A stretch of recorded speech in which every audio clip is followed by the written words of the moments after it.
여러분들 모두 행복하시기를 바라시죠? 네, 혹시 불행하기를 원하시는 분 있으신가요? 아마 아무도 없으실 거예요. 다들 우리는 행복하게 살아가기를 바랍니다. 그런데 행복이란 것이 참 갖기 쉽지가 않습니다. 행복한 순간보다는 대부분 많은 사람들이 자신의 뜻대로 되지 않고 그래서 고통스럽고 어려운 시간들을 보내는 경우가 많습니다. 그러면 고통이라는 것은 나쁜 것일까요? 고통은 무의미한 것입니까? 그렇지 않습니다. 인류의 가장 위대한 유산들은 대부분 역사의 암흑기에 만들어졌습니다. 철학도 그렇고 문학도 그렇습니다. 어려운 시기에 그 고통 가운데서 몸부림치는 인간의 삶을 통하여 만들어진 것들이 많습니다. 여러분 그레이트 러브라고 들어보셨죠? 박 장로님은 그레이트 러브를 하고 계십니까 지금? 석권사님과? 아니에요? 고개를 이렇게 흔들어버리면 안 되는데. 그레이트 러브, 위대한 사랑, 여러분들 경험해 보신 적이 있습니까? 이상숙 권사님 그렇다고 할 것 같긴 하는데, 네. 그래요. 그레이트 러브, 위대한 사랑, 사실 우리가 살아가는 현실에서 나타나기가 쉽지 않아요. 물론 우리가 나의 배우자 그리고 나의 자녀들을 위해서 헌신적인 삶을 살아가고 사랑을 표현하는 건 맞지만 그것이 정말 위대한 사랑이다 라고 표현할 수 있을까 하면 좀 부족한 것 같습니다. 그러면 그레이트 러브는 누가 할 수 있습니까? 대단한 사람이 할 수 있습니까? 어떤 사람이 그레이트 러브를 할 수 있죠? 네. 그레이트 러브는 어떤 사람이 할 수 있는 것이 아니라 그레이트 러브를 할 수 있는 상황이 닥쳤을 때 그레이트 러브가 나오는 거예요. 그러니까 일상에서 그레이트 러브를 바라면 안 되는 거예요. 위대한 사랑 이야기라고 불리우는 대부분의 드라마나 영화는 어떤 상황에서 위대한 사랑이 나오죠? 대부분 전쟁통에 발생합니다. 사랑하던 사람과 결혼을 했는데 일주일도 안 돼서 남편이 끌려가가지고 군대에 갔다가 죽은 줄 알았는데 그래서 또 나는 또 다른 사람하고 결혼을 했는데 그 남자가 살아서 돌아오고 그럼에도 불구하고 막 이어지는 끝까지 서로를 사랑하는 그 사랑의 모습들, 그와 같은 모습들은 결코 일상적인 삶에서 벌어지는 것이 아니라 그와 같은 극한의 상황에 처해 있을 때에 사랑하는 자로 사랑을 하면서 살아가다 보니 그와 같은 상황이 나오는 거예요. 난세가 영웅을 만든다는 말이 있습니다. 난세가 있어야 그 상황 속에서 위대한 일을 행하는 사람이 있는 것이지 일반적인 상황에서는 그와 같은 영웅이 나올 수가 없습니다. 사상의 위대한 생각들 대부분 전쟁이나 가장 극심한 상황에서 나왔습니다. 왜 그렇습니까? 어떻게 인간이 이렇게까지 잔인할 수 있는가? 어떻게 인간이 이와 같은 고통을 서로에게 안겨주는가? 라는 것들 속에서 처절한 고민, 그 고통을 이겨내려는 몸부림, 그와 같은 것들을 통해서 위대한 생각들 또한 나오는 것입니다. 그런데 평안할 때는 어떻습니까? 별 생각이 없습니다. 어려움이 닥쳐야 자신을 돌아보고 세상을 돌아봅니다. 세상에서 가장 차가운 사람은 어떤 사람일까요? 누가 말하기를 그늘이 없이 산 사람이 가장 차가운 사람이다 라고 말하더라고요. 왜냐하면 어려움에 처해 있는 사람들을 이해하지 못하기 때문에 부족함 없이 살아간 사람들은 부족함이 있는 것이 무엇인지를 알 수 없기 때문에 타인의 상황이나 고통에 공감하지 못하는 경우가 많기 때문입니다. 어려움을 겪어보고 실패를 경험해 봐야 다른 사람의 고통도 그 사람의 상황도 이해할 수 있게 되는 것입니다. 미국의 마이클 조던이라는 농구 선수가 있어요. 여러분들 이름은 아마 들어보셨을 거예요. 농구를 좋아하지 않아도. 왜냐하면 아직까지도 전 세계에서 농구를 제일 잘하는 사람이 누구냐 하면 마이클 조던을 꼽습니다. 그래서 요즘 누군가가 농구를 잘하면 마이클 조던과 비교를 해요. 여전히. 마이클 조던과 비교를 해서 인정받을 수 있는 선수인가 아닌가를 봅니다. 이 선수는 미국 프로농구 선수 치고는 키가 크지 않아요. 198cm 밖에 안 됩니다. 물론 이제 우리가 생각할 때는 198이면 엄청나게 클 텐데 2m가 넘는 선수들이 즐비한 NBA에서는 큰 선수가 아니에요. 그런데 타고난 신체 능력이 있어서 그 키에 점프력이 너무나 좋고 스피드가 빨라요. 그러니까 이 선수를 막으려면 이 선수만한 선수들은 스피드가 부족해서 따라가지를 못하고 그렇다고 작은 선수가 막으면 점프력이나 키에서 차이가 나기 때문에 또 수비를 못합니다. 어쨌든지 간에 그 신장의 그 스피드와 그 운동 능력은 독보적이었고 그랬기 때문에 아무도 막을 수 있는 선수가 없었어요. 게다가 강심장까지 가지고 있는 선수였어요. 그래서 항상 중요한 순간에 1점 차, 2점 차 나는 경기 종료 직전에 꼭 골을 성공시킬 수 있는 마음이 흔들리지 않는 그와 같은 그 단단한 마음이 있었기 때문에 이 선수가 위대한 선수로 남게 된 거예요. 이 선수는 그래서 성공밖에 해본 적이 없습니다. 그런데 이 선수가 은퇴하고 농구팀 감독을 하게 됐어요. 농구 천재인이 감독도 잘할까요? 감독으로서는 완전히 실패했습니다. 하다가 안 되니까 자기가 뛰었어요. 그랬더니 다른 선수들보다 더 잘하더라고요. 나이가 막 엄청 많이 들었는데도. 이 선수는 감독이 되었지만 실패를 했어요. 그 이유가 뭐냐면 자기는 이 상황에서 이렇게 하면 골을 성공시켰는데 너는 왜 못하냐. 그런데 다 마이클 조단 선수 같은 마음가짐과 육체 능력을 가지고 있지 않기 때문에 그 상황에서 머뭇거리거나 그 상황에서 실패하는 것을 용납하지 못하는 거예요. 결국 이 농구 선수는 감독으로서는 실패를 했습니다. 스포츠 감독 중 선수 시절에 그렇게 잘했던 선수들이 감독을 잘하는 경우는 많지가 않아요. 요즘 그 우리나라에서 핫한 축구 감독이 누구죠? 네. 이 수원 삼성 홍명보는 이제 안 좋은 쪽으로 지금 핫한 것이고 수원 팀을 맡은 이정효 감독이라고 그 감독이 요즘 핫해요. 그런데 그 감독이 아주대학교를 나왔어요. 안정환하고 같은 동기인 거예요. 그런데 처음 딱 보는 순간 느꼈대요. 안정환은 내가 이렇게 승부를 해서 아예 안 되겠구나라고 포기할 정도로 실력 차이가 났다고. 그러니까 그 프로 선수로서는 두각을 나타내지 못한 선수예요. 그런데 감독으로서는 성공했죠. 예전에 농구대잔치 시절에 연세대를 이끌었던 최희양 감독, 네, 실업팀도 이기고 엄청나게 대단하게 팀을 만들어서 이끌었는데 그 감독도 사실은 선수 시절에는 잘하는 선수가 아니었어요. 지금 예전에 NBA에서 그 굉장히 오랫동안 우승을 했던 골든 스테이트라는 팀이 있는데 거기에 스티븐 커라는 감독이 맡았어요. 키도 작고 단신의 백인 가드인데 마이클 조단이 날아다닐 때 후보 선수였던 사람이에요. 그런데 NBA에서 최고의 팀을 이끌어요. 왜 그럴 수 있냐면 자신이 못 해봤기 때문에 선수들이 어떻게 잘하게 할 수 있는지, 못하는 선수들을 어떻게 활용할 수 있는지 그 방법을 아는 거예요. 물론 마이클 조단 선수같이 위대한 선수가 한 명 들어와서 팀을 막 이끌어버리고 우승을 시켜버리면 상관이 없겠지만 그런 선수가 없을 때에 각각의 쓰임에 맞게 부족한 선수들을 잘할 수 있게 이끄는 것은 오히려 실패를 많이 경험해 본 사람들이 더 잘한다는 것입니다. 물론 그늘이 있다고 해서 그것이 모두 긍정적으로 반응하는 것은 아닙니다. 좌절로 세상에 대한 미움으로 변하여 범죄로 변하기도 하죠. 중요한 것은 그 고통과 어려운 순간을 어떻게 보내느냐, 그 고통을 어떻게 승화시키느냐, 그것이 중요하다라는 거예요. 오늘 시편 80편은 이와 같은 고통의 시간 속에서 삶의 의미를 찾는 시편입니다. 오늘 시편 3절과 7절과 19절이 동일한 내용을 담고 있는데 단어만 조금 바뀌어가면서 반복하고 있습니다.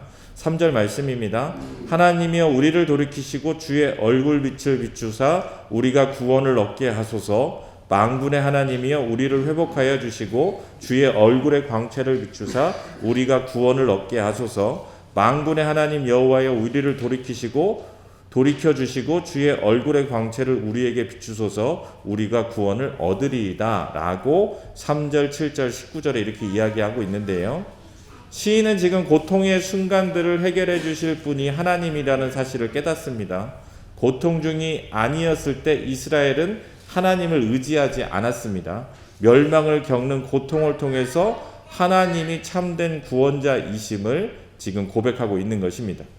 이 세 구절에 공통적으로 나오는 것이 무엇입니까? 이제 돌이켜 달라라는 거예요. 주님의 얼굴의 광채를 비춰 주시는 것을 요구하고 있습니다. 이것이 무엇을 의미합니까? 돌이키려면 무엇이 전제가 되어야 되죠? 돌이키려면 지금 반대 방향으로 가고 있어야 돌이킬 수 있는 거예요. 하나님의 얼굴빛을 비추소서 지금 비추고 있지 않기 때문에 하나님의 얼굴빛을 비춰달라라고 하나님께 간구하고 있는 것입니다. 하나님께서 우리를 보고 있지 않다는 거예요. 그러니까 회복하여 주시고 구원하여 주시라라고 구하는 것입니다. 지금 상실된 상태에 놓여 있으니 하나님께 그와 같은 것을 요구하고 있는 것입니다. 오늘 시편은 민족적 비극으로 인하여 아삽 자손 가운데 한 사람이 민족을 대표하여 민족의 구원을 호소하는 애가 시편입니다. 오늘 시편은 아수르에 의해서 북이스라엘이 멸망한 사건을 배경으로 하고 있는데 그 아픔에서 이제 하나님 우리를 구원하여 주시기를 간구하는 시편의 내용입니다. 이방 민족에 의해서 무참하게 짓밟혀 멸망한 북이스라엘의 참상이 눈물, 비웃음, 상해, 작별 등의 표현과 같은 것들을 통하여 생생하게 묘사되고 있으며 하나님을 향하여 하나님께서 택하신 백성들이 회복되어지기를 간구하는 애끓는 호소의 시편입니다. 오늘 시편을 간략하게 살펴보면 1절에서 3절은 하나님과 이스라엘의 관계를 목자와 양의 관계로 묘사하여 간구하는 내용입니다. 그리고 4절에서 7절은 하나님과 이스라엘의 관계를 주와 백성의 관계로 묘사하며 구원하여 주실 것을 간구하는 내용이고 8절에서 19절까지는 하나님과 이스라엘의 관계를 포도나무를 심은 포도원 주인과 포도나무의 관계로 묘사하며 하나님께서 구원하여 주시기를 간구하고 있는 내용입니다. 오늘 말씀 1절을 보면 시인은 하나님을 요셉을 양떼같이 인도하시는 이스라엘의 목자라고 부르며 기도를 시작하고 있습니다. 여기서 요셉은 이스라엘 전체를 지칭하는 말이에요. 왜냐하면 야곱의 실질적인 장자가 누구죠? 바로 요셉이에요. 그렇기 때문에 요셉이라고 하면 이스라엘 전체를 나타내는 거예요. 그러므로 요셉이라는 표현은 이스라엘 민족을 인도하시는 목자라는 뜻입니다. 여기서 중요한 것은 하나님을 이스라엘의 목자라 부르고 있는 것입니다. 즉 이스라엘은 양과 같은 존재이고 하나님은 그 양을 지는 목자의 관계로 설정하고 있습니다. 주일날 목자와 양의 관계에 시편 23편의 말씀을 통해서 말씀을 드렸죠. 양과 같은 동물은 자신을 보호할 수 있는 능력이 없기 때문에 목자의 보호가 없으면 맹수에게 그냥 잡혀먹는 연약한 동물이고 또 눈이 잘 보이지 않아서 목자의 인도함이 없으면 물도 먹을 것도 찾을 수 없는 존재이고 그래서 목자가 반드시 인도해 주어야만 살아갈 수 있는 연약한 존재가 양인 것처럼 우리를 돌보아 주시기를 우리가 그렇게 연약함을 고백하고 있는 것이 바로 오늘 시인의 모습입니다. 즉 양은 목자의 도움으로만 살 수 있듯이 이스라엘도 하나님의 도움 없이는 살 수 없다라는 것을 고백하고 있습니다.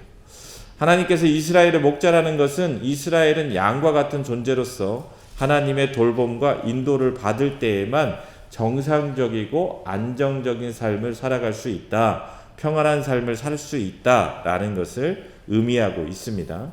그런데 이런 양과 같은 우리가 목자의 인도와 보호 아래 있지 않으면 어떻게 됩니까? 당연히 사나운 맹수들의 공격에 잡혀 먹히거나 길을 잃어 방황하다가 죽게 되는 것이죠. 이스라엘 또한 이처럼 멸망한 것입니다. 인간은 대단한 존재인 것 같지만 조금만 자세히 살펴보면 얼마나 연약한 존재인지를 우리는 너무나도 잘 알 수 있습니다. 그렇죠? 한 치 앞도 예상하지 못하는 것이 우리 인간의 삶이에요. 우리가 아무리 계획을 세워봐야 뭐합니까? 의미가 없다는 것을 살아보면서 너무나 잘 알 수 있어요. 특히 자식을 키우면서 많이 느끼는 것 같아요. 네, 예배 시간에 아무리 조용히 시키려고 해도 어떻습니까? 네, 말을 듣지 않죠. 네. 그 설집사님을 보면 대단한 것 같아요. 반주자 중에서 이렇게 대단한 반주자는 처음 봐요. 피아노 실력이 대단하다고 말하는 게 아니고 아무리 애가 와가지고 안기고 붙들고 팔을 잡아 끌어도 끝까지 피아노를 치는 걸 보면 대단한 것 같아요. 이게 단연간 이렇게 훈련이 됐나 봐요. 그래가지고 그걸 너무나 잘하는 것 같아서 아이들 아무리 컨트롤 하려고 해도 내 마음대로 안 되죠. 이런 아이들이 됐으면 좋겠다 마음 먹어도 내 마음대로 되지 않아요. 우리가 계획하고 우리가 생각한 것대로 우리 인생은 흘러가지 않습니다. 그러므로 우리는 목자의 인도와 보호를 받을 때에만 온전히 살아갈 수 있는 존재임을 깨달아야 되는 거예요. 내 생각대로 내 마음대로 하려고 해봤자 소용이 없다는 것을 인정할 수 있어야 되는 거예요. 이스라엘이 목자의 인도를 거부하고 자기 멋대로 행동하다가 어떻게 되었습니까? 지금 비참한 처지에 놓여서 아수르에 의해서 멸망당하게 되었어요. 그것도 우리는 하나님의 백성이다 라고 스스로 어떻게 생각했어요? 자부심을 가지고 살았어요. 저 이방 민족들 하면서 무시하면서 살았어요. 근데 지금 어때요? 자기들이 무시했던 이방 민족들에게 자기의 나라가 온전히 멸망해서 비참한 처지에 놓여 있게 된 것입니다. 그러니 우리는 우리가 연약한 존재임을 인정할 수 있어야 됩니다. 그리고 하나님께서 나의 목자 되어 주심을 감사해야 하고 그 하나님의 인도함대로 따라갈 때에 우리가 안전하게 살 수 있다라는 것을 고백할 수 있어야 됩니다. 그러면 이스라엘이 이렇게 고통받은 이유가 무엇입니까? 오늘 말씀 8절에서 11절을 보면 하나님께서 한 포도나무를 애굽에서 가져다가 가나안 열방을 쫓아내시고 그곳에 그 포도나무를 심어 그 뿌리를 깊이 박혀서 땅에 편만하고 그 그늘로 산들조차 가리울 수 있는 큰 거목이 되게 하셨고 가지는 바다까지 뻗고 넝쿨은 강까지 미치는 큰 나라를 만들어 주셨다라고 고백하고 있어요. 여기서 한 포도나무란 이스라엘을 가리킵니다. 즉 하나님께서 은혜로 이스라엘 백성들을 애굽에서 출애굽시켜서 가나안 땅에 정착하여 살아갈 수 있게 하심을 지금 시인이 이와 같이 포도나무에 빗대어서 표현하고 있는 거예요. 너무나도 위대하고 아름답게 하나님께서 번성하여 살아갈 수 있도록 이스라엘을 이끄셔서 가나안 땅에 살게 하셨다. 그래서 가나안 땅에서 하나님의 나라를 이루며 살아갈 수 있게 하셨다라고 과거에 이스라엘에게 베푸신 하나님의 은혜를 회고하는 것입니다. 하나님이 그렇게 은혜를 베푸신 은혜가 헛된 것이 되지 않도록 이스라엘을 구원하여 달라고 호소하기 위해서 이와 같이 이야기하고 있는 거예요. 그러면 왜 하나님은 하나님께서 수고하셔서 심으신 그리고 번성케 하신 포도나무를 이처럼 이방인의 손에 짓밟히도록 내버려 두셨냐는 것입니다. 그것은 바로 그 포도나무가 열매를 맺지 못하고 있기 때문이다 라고 이야기하고 있어요. 포도나무를 심는 이유가 무엇이죠? 포도를 따려고 포도나무를 심는 거예요. 포도나무를 관상용으로 키우는 사람이 있습니까? 내가 포도나무를 잘 키워서 목재로 사용해서 집을 지어야지 맘먹는 사람이 있습니까? 포도나무는 목재로도 쓸 수 없는 나무예요. 포도나무처럼 포도 열매가 없으면 쓸모없는 나무가 없어요. 삐뚤삐뚤하게 자라죠. 그거 갖다가 땔감도 잘 안 된대요. 불에도 잘 타지 않는 게 포도나무예요. 그래서 땔감으로도 잘 활용이 안 되고 그걸로 뭐 집을 당연히 지을 수도 없는 노릇이고 아무것도 할 수 없는 나무예요. 포도나무의 목적은 오로지 포도를 맺어서 그 과실을 얻는 것이 포도나무의 목적입니다. 그런데 이스라엘 백성들이 지금 포도 열매를 맺지 못하고 있기 때문에 하나님께서 그 포도나무의 포도가 나지 않는 포도원을 유지할 필요가 없으신 거예요. 여러분 어떻습니까? 농사를 지어요. 포도나무를 심었어요. 포도나무를 심었는데 계속해서 열매가 맺히지 않아. 그럼 그 포도원을 어떻게 합니까? 네, 갈아엎어야죠. 갈아엎어서 새로운 포도나무를 심든 아니면 아예 작물을 바꿔서 거기다가 다른 것을 심든 해야지 열매도 맺지 않는 포도나무를 계속 기를 필요가 있습니까? 없는 것이죠. 바로 이스라엘이 그와 같이 열매 맺지 못하였기 때문에 하나님께서 이스라엘의 포도원을 엎어버린 거예요. 새로 갈아엎어버린 거예요. 왜냐하면 포도를 맺지 못하는 포도원은 더 이상 의미가 없기 때문에 그렇습니다. 이사야서를 보면 북이스라엘의 멸망을 예언한 것에 대해서 이렇게 그 이유를 말하고 있습니다.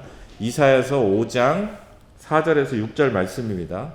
내가 내 포도원을 위하여 행한 것 외에 무엇을 더할 것이 있으랴. 내가 좋은 포도 맺기를 기다렸거늘 들 포도를 맺음이 어찌 됨인고 이제 내가 내 포도원에 어떻게 행해야 할지를 너희에게 이르리니 내가 그 울타리를 걷어 먹힘을 당하게 하며 그 담을 헐어 짓밟히게 할 것이요 내가 그것을 황폐하게 하리니 다시는 가지를 자름이나 북을 돋우지 못하여 찔레와 가시가 날 것이며 내가 또 구름에게 명하여 그 위에 비를 내리지 못하게 하리라 하셨으니 라고 이스라엘의 멸망하는 이유를 이와 같이 이사야가 예언하고 있습니다.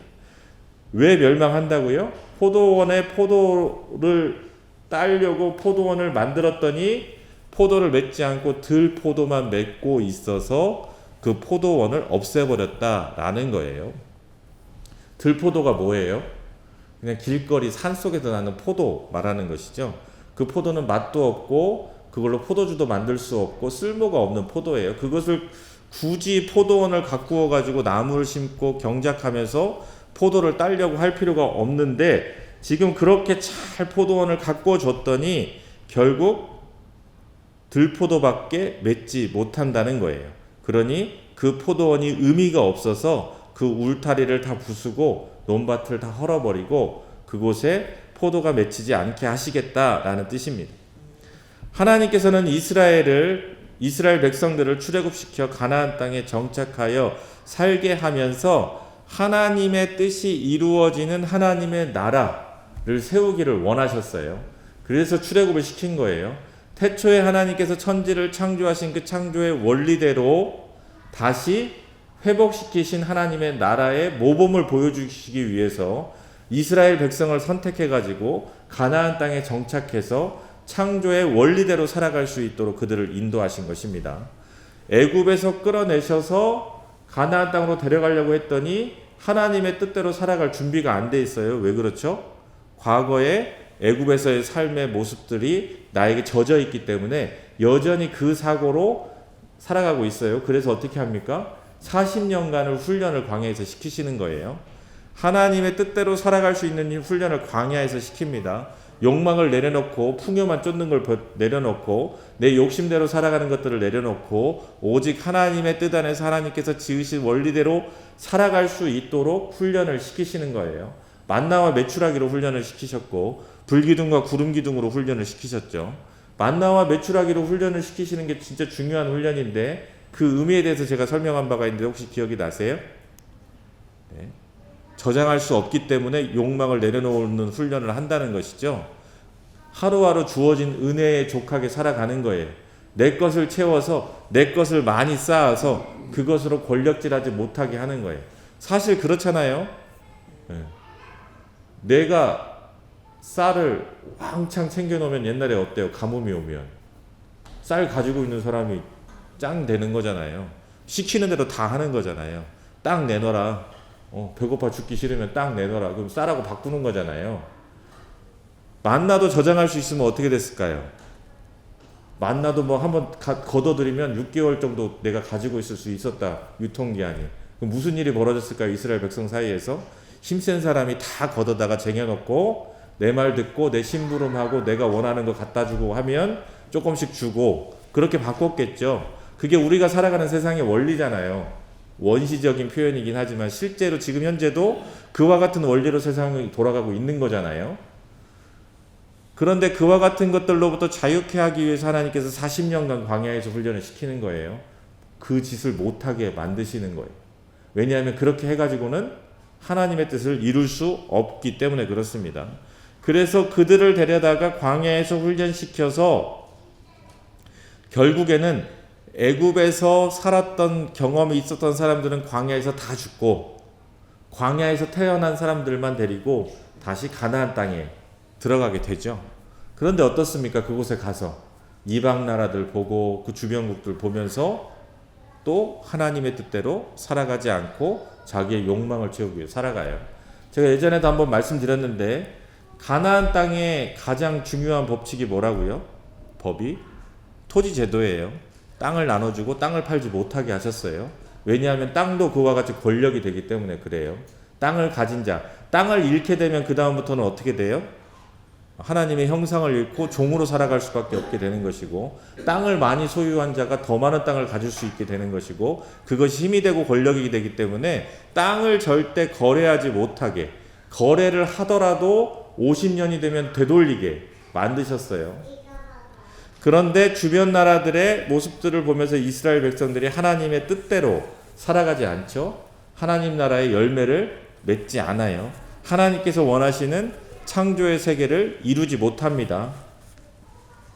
하나님께서 그렇게 기회를 주시고 그렇게 하셨음에도 불구하고 이스라엘이 그렇게 하지 못하자 결국 들포도밖에 맺지 못하니 포도원을 갈아엎어 버린 것입니다. 그럼에도 불구하고 하나님께서는 긍휼의 마음을 가지고 계시죠. 그래서 어떻게 하셔요? 다시 예수 그리스도를 보내서 구원하시기를 원하시는 거예요. 예수님께서 예수님을 이 땅에 보내주셔서 다시 한번 구원의 역사를 이루기를 원하시는 거예요. 이스라엘이 망쳐버린 포도원, 그 포도원이 없어지게 되었는데 하나님은 다시 회복의 메시지를 주십니다. 이사야서 7장 14절을 보면 그러므로 주께서 친히 징조를 너희에게 주실 것이라 보라 처녀가 잉태하여 아들을 낳을 것이요 그 이름을 임마누엘이라 하라. 이 모든 것에서 구원할 메시아가 올 것을 예언하고 있습니다. 그러면 그 메시아는 어떤 분입니까? 이사야서 9장 6절과 7절을 보면 이는 한 아기가 우리에게 낳고 한 아들이 우리에게 주신 바 되었는데 그의 어깨에는 정사를 메었고 그의 이름은 기묘자라 모사라 전능하신 하나님이라 영존하시는 아버지라 평강의 왕이라 할 것이라. 그 정사와 평강이 더함이 무궁하며 또 다윗의 왕자와 그의 나라에 군림하여 그 나라를 굳게 세우고 지금 이후로 영원히 정의와 공의로 그것을 보존하실 것이라 만군의 여호와의 열심히 이를 이루시리라 라고 예언합니다. 평강의 왕이에요. 정의와 공의를 세우실 왕입니다. 여기에서 정의와 공의는 하나님의 뜻을 나타내는 거예요. 앞에서 말씀드린 창조의 질서를 말하는 거예요. 하나님께서 포도나무를 애굽에서 옮겨 포도원을 만들어 맺고자 하신 열매를 다시 예수 그리스도를 통해서 얻고자 하시는 거예요. 그러면 구체적으로 그 열매가 무엇입니까? 농사가 잘 돼서 거둬들여야 될 열매가 무엇이냐면 이사야서 11장 1절에서 9절에 나와 있는데요. 이새의 줄기에서 한 싹이 나며 그 뿌리가 한 가지가 나서 결실할 것이요 그 위에 여호와의 영 곧 지혜와 총명의 영이요 모략과 재능의 영이요 지식과 여호와를 경외하는 영이 강림하시리니 그가 여호와를 경외함으로 즐거움을 삼을 것이며 그의 눈이 보이는 대로 심판하지 아니하며 그의 귀에 들리는 대로 판단하지 아니하며 공의로 가난한 자를 심판하며 정직으로 세상의 겸손한 자를 판단할 것이며 그의 입의 막대기로 세상을 치며 그의 입술의 기운으로 악인을 죽일 것이며 공의로 그의 허리띠를 삼으며 성실로 그의 몸에 띠를 삼으리라. 그때에 이와 같은 왕이 오셔서 그때에 이리가 어린 양과 함께 살며 포범이 어린 양 염소와 함께 누우며 송아지와 어린 사자와 살찐 짐승이 함께 있어 어린 아기에게 끌리며 암소와 곰이 함께 먹으며 그것들의 새끼가 함께 엎드리며 사자가 소처럼 풀을 먹을 것이며 젖먹는 아이가 독사의 구멍에서 장난하며 젖된 어린 아이가 독사의 굴에 손을 넣을 것이라. 내 거룩한 산 모든 곳에서 해됨도 없고 상함도 없을 것이니 이는 물이 바다를 덮음같이 여호와를 아는 지식이 세상에 충만할 것임이니라 라고 말씀하고 있습니다. 우리가 맺어야 될 열매는 바로 이와 같은 평화의 나라를 이루는 일이라는 거예요. 여호와를 아는 지식이 세상에 충만한 것은 바로 이와 같은 원리가 지배하는 세상이 되는 거예요. 평화의 나라, 하나님께서는 평화의 나라를 선포하고 있습니다. 인간의 욕망은 끝이 없죠. 어떤 것으로도 채워지지 않습니다. 그 욕망은 채워지지 않는 밑빠진 독과 같습니다. 그래서 아무리 채우려고 해도 채워지지 않아요. 그 욕망을 내려놓는 것으로부터 하나님의 뜻이 이루어진다는 거예요.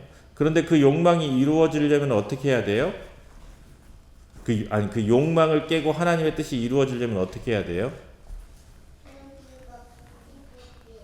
강한 자가 자신의 강함을 내려놓고 연약한 자를 돌볼 때 이루어지는 거예요.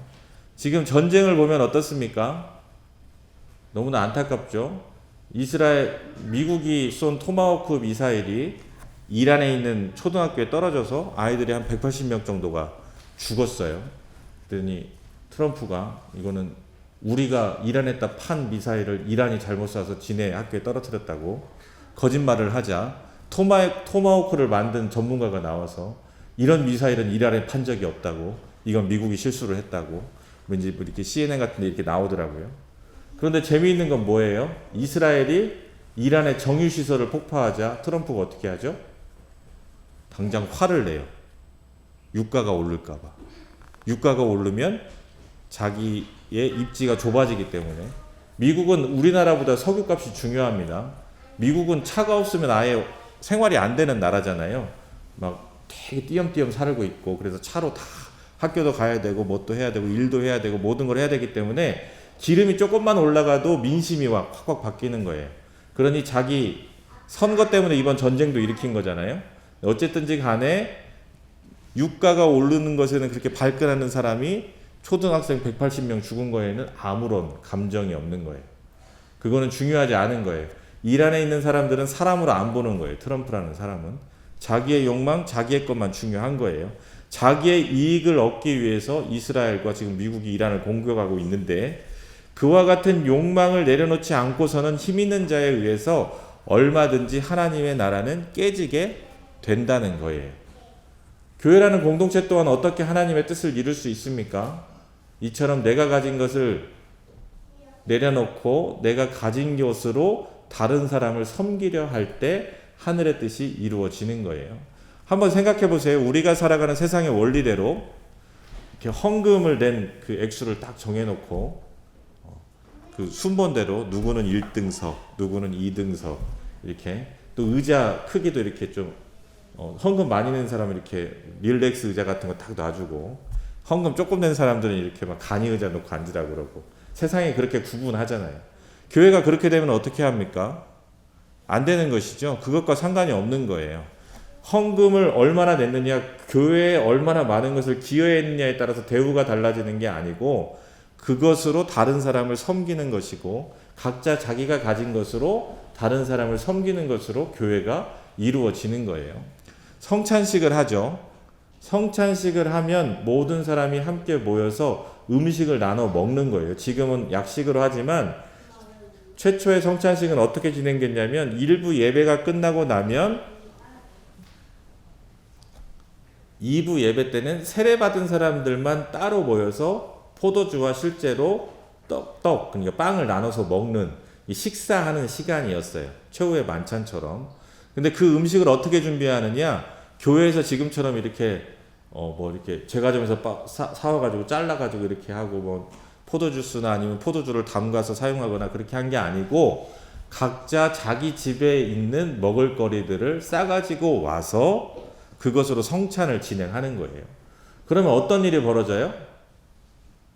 성찬의 자리가 빈부의 격차에 따라서 잘 사는 사람은 풍성하게 좋은 음식을 가지고 와서 나눠 먹는 거고, 좀 부족하고 가난한 사람들은 어떻게 해요? 뭐 들고 올 것도 없이 올 수도 있겠죠. 그런데 그 모든 사람들이 음식을 함께 놓고 나누어 먹는 거예요. 성경에 보면 구제가 나오잖아요. 이 성찬하고 남은 음식을 또 나눠주는 거예요, 사람들한테. 그러니까 뭐예요? 내 먹을 것만 딱 싸우는 게 아니라 자기가 힘 닿는 데까지 가져올 수 있는 만큼 음식을 가져와서 나눠 먹는 거예요. 특히 로마서에 보면 그 바울이 여러 사람 이름을 이야기하잖아요. 로마 교회를 하는 데에 도움을 준 사람들에 대한 이름 명단이 쭉 나오는데, 거기에 보면 노예의 이름부터 왕족의 이름까지 있어요. 그러니까 성찬을 어떻게 했던 거예요? 노예의 신분인 사람과 왕족, 귀족이 함께 모여서 같은 음식을 먹었다는 거예요. 이 시대엔 있을 수 있는 일입니까? 그 시대에? 지금도 사실은 잘 벌어지지 않는 일이잖아요. 이건희는 아니죠. 이재용하고 식사를 해보신 적 있으십니까? 네. 우리는 안 먹어줘요, 밥을. 물론 이제 그렇게 하면 너도 나도 먹고 싶어가지고 뭐 이제 그래서 안 할 수도 있겠지만, 어찌됐든지 간에 그렇게 지금도 신분 격차가 있어서 같이 식사를 못 하는데, 이 시대에는 근본적으로 그게 안 되는 거였잖아요. 그럼에도 불구하고 교회 공동체에서는 어떤 일이 벌어져요? 함께 음식을 나눠 먹는 일이 벌어졌다는 거예요. 그 사람들이 모여서 같이 음식을 나눠 먹고 내가 가져온 것으로 다른 사람들을 섬기고 그들을 도왔다는 것이죠. 하나님의 나라는 그렇게 이루어지는 거예요. 포도원의 열매는 바로 그와 같은 것들이 우리가 맺어야 할 포도원의 열매라는 것입니다. 우리의 삶이 구원을 향하여 살아가는 것, 우리가 하나님의 뜻을 이루는 삶을 살아가는 것은 바로 이와 같은 열매를 맺을 때 가능한 것입니다. 그러니 교회 공동체가 중요한 거예요. 우리 교회 공동체를 잘 만드는 것이 중요한 거예요. 이 안에서 나눔과 섬김이 이루어지는 거예요. 내가 가진 것으로 서로를 섬기고 서로를 붙들 때 하늘의 뜻이 우리 가운데 나타나게 되는 것입니다. 여러분들이 그런 마음으로 평화의 나라를 이루어야 된다라는 마음으로 이 자리에 나오셨으면 좋겠어요. 그렇게 하나님의 뜻을 이루고 하나님의 나라를 이루어 간다라는 심정으로 이 자리에 모이셔서 함께 하나님께서 원하시는 하나님의 나라를 이루는 복된 하나님의 뜻을 이루어가는 저와 여러분 될 수 있기를 주님의 이름으로 소망합니다.